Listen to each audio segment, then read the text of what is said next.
Hey, my name's Tim Robbins. Now, I'm not the actor Tim Robbins, but he and I share the same name and like a whole lot of similarities, including the same birthday. He was born October 16th, 1958. I was born October 16th, 1966. 8 years apart. Anyway, reason I'm doing this video is make the country aware of really what's going on in Flint. I'm trying to use my voice and the things that I've learned to share with the world the truth of what's really going on in Flint. And now, Teddy Roosevelt has a quote that says, complaining about something without offering a workable solution is only whining. So for me to complain about, I believe this poisoning was intentionally done for profit. So to complain about it without offering a workable solution would be whining. So I also have workable solutions.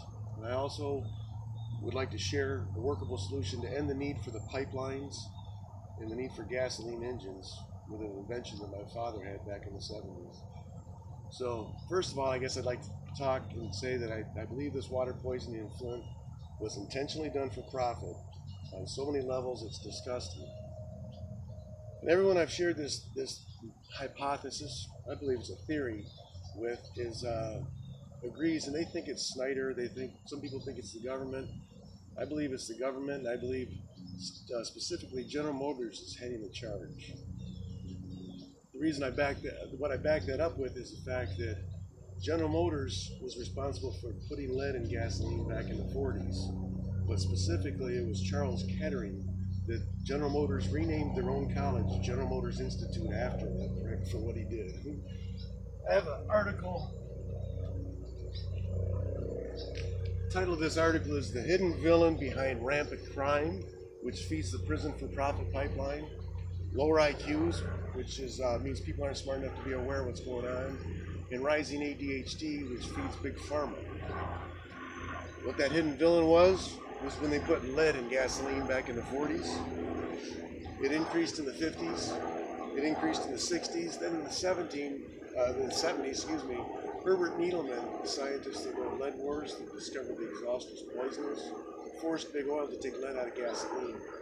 So when it came out, 20 years later, you see an exact pattern of rising ADHD, higher crimes, and lower IQs, and also teen pregnancies.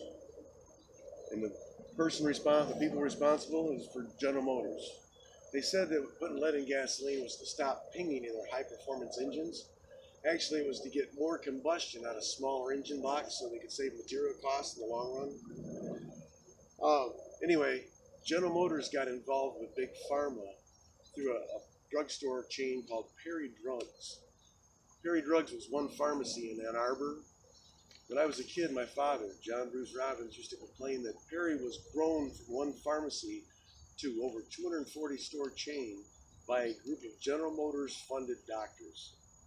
My dad said that's a conflict of interest because the doctors would get the office call and then they would write your prescription. They wouldn't get a kickback. They would get the full amount for the prescription and they'd be more likely to write more prescriptions. That was 40 years ago. It's happened, hasn't it? I believe that Needleman messed up their plan to profit off of both sides of illness, just like they profit off both sides of war, and forced them to take the lead out, so they had to resort to their backup plan. Their backup plan was switching to Flint River water temporarily while they put in the new privatized pipeline, the KWA. But they didn't use phosphates. In the Flint River water, they have a study that was done in 2011 for Dane Walling that said they recommend you not use the Flint River for drinking water. And if you do, you must use phosphates. They used the river water, they didn't use phosphates. That more corrosive river water broke that barrier free on the lead pipes and poisoned the city. I use cannabis as medicine and I sit in the woods and meditate a lot. And I actually believe I trace this back to the end of the Civil War when slavery supposedly ended. We're all enslaved now, just like John F. Kennedy said in a speech 7 days before he was assassinated, that there's a plot to enslave every man, woman, and child in this country. And before he left the high and noble office, he was going to expose their evil plot. They killed him 7 days later with 8 assassins. Watch The Rich Man's Tricks on YouTube sometime when you've got 3 hours. It names all 8 assassins, shows where their position, shows how much they paid, who hired them all. Anyway, at the end of the Civil War, and the South said the South will rise again, what better way for the South, the Confederates, to win against the North, the Union, than to infect slavery in the North without them knowing? Take somebody influential like Prescott Bush, who was in the Skull and Bones. His son was George H. and grandson was George W. He personally funded Adolf Hitler with Texas oil money. Logically, it would make sense for him to come to Flint, Michigan in the early 1900s when William Crapo Durant and Joshua Dallas Dortch started General Motors and say, hey, fellas can build more cars if you have cheap labor. I can show you lots of ways to do that. You build more cars, I sell more oil and gasoline. We work together and share in the profits. And history shows us that in the early 1900s, people came to Flint by the thousands from the South. There wasn't adequate housing. They lived in tent cities along the Flint River, Industrial Avenue here in Kearsley Park, where Camp Promise is. Anyway, in 1919, General Motors was the largest auto manufacturer, and they simultaneously became the largest home manufacturer and started the Modern Housing Corporation. They built 5,000 houses in Flint, so they know where those lead service lines are, don't they? Yeah, by the way, Mott Park, Civic Park, and Chevrolet Park were built by the Modern Housing Corporation, General Motors. And those are modern slave quarters. In the middle of the block is all two-bedroom houses for the hourly people. On every corner is a 3 or 4 bedroom for a supervisor or a foreman. They put a cracker on every corner and watch the employees at home and knowing if they're fighting with their wives, drinking, or arguing with their kids. Share that information with other supervisors at work and push your buttons to get you fired. Seems like logical, but maybe that's why the union started here. Maybe that's why Governor Snyder's so dead set on breaking the union, making us a right-to-work state. United we stand, divided we fall. We've seen that here at Camp Promise. There's been a lot of negative energy that's tried to divide people, but we're still standing strong here. By the way, I'm staying at Camp Promise in Kearsley Park in Flint, Michigan, which is a resistance camp that was started by Aaron Brock and Ryan LaRee on April 7th of this year. And they started up on the hill, they lit a promise fire, and they promised to keep that fire going 24/7, 7 days a week until 3 things are met. Until there's new infrastructure for everyone in Flint, until everyone has lifelong health care that's been affected by this in Flint, and until the people that are accountable are held responsible. So I believe it's time to maybe hold some people accountable and responsible. And we've suffered some setbacks here with negative energy, and even the people that have come here, you won't believe the people that have come here and made sacrifices to come help out Flint. They've quit their jobs, they've walked away from lives, they put things on hold, sacrificed times with their family to come here and speak for the people of Flint. And a lot of residents here have so much anger that they've even turned against them and accused them of, anyway, I don't even want to perpetuate that negativity, but I've been here since April 28th. I've spent one night out of this camp, and I put my stamp of approval if that means anything on this camp. I see what goes on, and I see the humanitarian care. There's a Dr. Martin Luther King quote that says, an individual has not started living until he can rise above the narrow confines of his individualistic concerns to the broader concerns of all humanity. And these people here have done that. They've set aside their individualistic concerns and focused on something big. And we don't have time to address the haters and trolls that are about negativity. We keep moving forward. Anyway, back to Perry Drugs had a sister chain. So Perry's owned by GM. They had a sister chain called AutoWorks, which is pretty convenient if you're General Motors and you have to sell auto parts on the side. You put shitty components in your vehicle and you can screw them on the aftermarket parts too. I don't know, seems logical. Anyway, I think part 2 of Prescott Bush's plan, at the end of slavery, after you've been beaten and raping and murdering human beings for years and feeding their babies to alligators for bait, I would think you don't want those people around anymore. So I would think that they want to maybe kill them off like they tried with the Indians. Native Americans, apology, I'm part Indian, so anyway, indigenous people, they gave them blankets with smallpox to wipe them out. But some bean counter figured out if you don't profit off someone's death, you miss an opportunity to make that green. Anyway, this article is Flint Water Crisis, Systematic Racism Through the Lens of Flint. I find it very odd that the timing of putting lead in gasoline and then they increased it in amounts correlates directly with the fact that in 1940, there were 7,000 African Americans in Flint. By the end of the 40s, it doubled to 14,000. By the end of the 50s, it went to 35,000. They were only allowed to live in the south end of Flint in Floral Park. I believe they were the exhaust was planned to settle. For anyone who thinks that the government isn't that bad, they would do something like this, or anybody could be this horrible, check the patent out for HIV/AIDS. The patent number is 4647773. The patent is held by Robert Gallo. If you go on YouTube and type in Robert Gallo, Gallo, the first video is I deliberately created the HIV/AIDS virus to depopulate humanity. Anyway, Robert Gallo was college roommates with George Bush Sr. I got a feeling I'm going to be pissing some people off, but I don't care. It's time to stand up and make a difference. And I believe the truth will set us free, and I don't fear death. So anyway, the one thing I wanted to get at about a solution is the fact that, number one, this camp originated because of Standing Rock's pollinating the planet. I think everyone who was involved with Standing Rock from the start to involvement to support, because that's the movement that started this. Ryan Lurie was out at Standing Rock. A lot of people that have been here and here have been out to Standing Rock. So this movement is as a result of Standing Rock. So not to take anything away from Standing Rock, but this time we're standing on the rock of Flint. And what happens when you strike a flint? You get a spark. Hopefully it'll be the spark that ignites the world.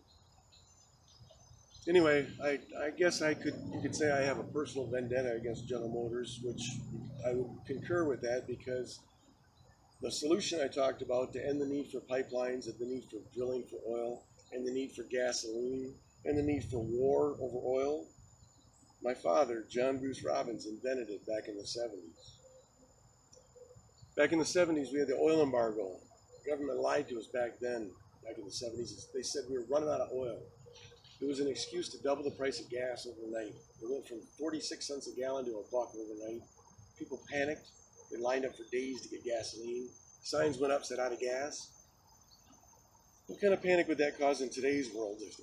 Here it's about $2.50 a gallon. If it went doubled to $5 a gallon, people lined up, signs went up, said out of gas. And then there's no landlines much anymore, so they shut down the cell phone grid and the internet. You can't communicate across the street, let alone across the country. And then if you notice these roads where they're 4 lanes and all of a sudden they go down to 2 with a bike lane and a turning lane, it creates congestion in normal business traffic. What's going to happen when people are trying to get out of Dodge? Driving over top of each other? Anyway, I was 8 years old when I said to my dad, when I saw those lines that bothered me, I said to my dad, "Daddy, you're so smart. Why don't you invent an electric car that charges itself as you drive?" And my father did. He invented a technology that wasn't for a specific model. It could have gone into every vehicle since 1980 on, thus eliminating the need for gasoline way back then. My dad's theory was, by the way, my dad's brother, my Uncle Al, was an electrician for the city of Flint. The 3 of us went down to Pontiac, Michigan and bought a 3-wheeled electric scooter out of the GM plant. My dad's theory was if you have a battery-powered vehicle that you push the pedal, you start moving forward, the tires spin. He wanted to weld a pulley under the rim of that tire and run a belt from that pulley to a generator. On all the tires. Anyway, pretty simple. Now, I know engineers out there will argue it, but Creator put an update in my head that I'll get to in a minute. My dad, we started working on that prototype, and then we cut some of the metal away to make, because it was really heavy. And then my dad messed up and put it in as a suggestion at GMSPO where he worked. They're heavily involved with big oil and gasoline. They don't want electric-powered cars or solar-powered cars. Well, they threatened my father's life. They said, "John, if you ever speak of this again, you and your family will disappear." And my dad stopped working on that prototype and never spoke of it again. He died a broken man in 2010. GM ultimately killed him in the hospital. He got a staph infection and died. Anyway, my dad had agoraphobia, panic attacks. He took Xanax daily. After he was forced to quit working on that invention and had his life threatened, his panic attacks went through the roof. We'd be out to dinner in the middle of a meal. He'd get up from his meal with a look of death in his eye, and he'd go through a wall to get out of that building and take Xanax and drink whiskey and go into a self-induced coma for a day, 3 days, a week. Then he'd come out of it slowly and get back to normal, and then something would trigger it again. And that's how he lived until he died. Now, my dad never spoke of that again. I had forgotten about my dad's invention from the time I was 8 until 3 years after my father passed away. When this invention came back to me with a vision of how I get to bring back my father's invention and shove it up GM's ass in front of the world. Well, guess what, GM? Here's part of it. Anyway, here to help humanity. I want to give my father's invention to humanity in honor of my father, my mother, my family, the citizens of Flint, Nikola Tesla, Martin Luther King, Malcolm X, Gandhi, Nelson Mandela, and everyone else who's been tried to give to humanity and been silenced. The update for my father's invention is if you have a battery-powered vehicle that has four-wheel disc brakes, those discs spin freely unless you push on the pedal. So there's no friction, no drag, no resistance, no heat. If you put copper around the disc and magnetic brushes in the caliper, you can create generators. So you start with battery power. Once you generate enough electricity off the generators, you switch to battery to that power you're generating, top off the battery so that when you stop, it's fully charged. No need for gasoline, no need for charging it. Now, here's what I propose. Since it is provable that GM shut this up back in the 70s, and I have days worth of stories to back up my claim, I believe that's grounds for a class action lawsuit to sue General Motors for ownership and bring jobs back to Flint and Pontiac and Detroit and the rest of the U.S. Anyway, if you want to sue GM for a class action lawsuit that everyone on the planet is eligible to join in, if you've paid for gasoline since 1980, part of it. If you've been at war over the past 16 years over oil, you're part of it. If you've been exposed to fracking, poison water, environmental issues, respiratory problems, basically everyone on the planet can join in this class action lawsuit and sue General Motors for ownership. So, here's what I propose. If you guys want to sue them, if you're interested in hearing more of this story, come to Kearsley Park in Flint, Michigan to Camp Promise and come see me. But I recommend you might want to hurry because after this video gets out, I'm sure GM doesn't want all these stories to get out and they're going to send somebody to shoot me. So whoever gets here first, cool, I'm at peace with that. Anyway, General Motors, come get me. I'm hiding out in the city you poisoned. Everyone else, peace.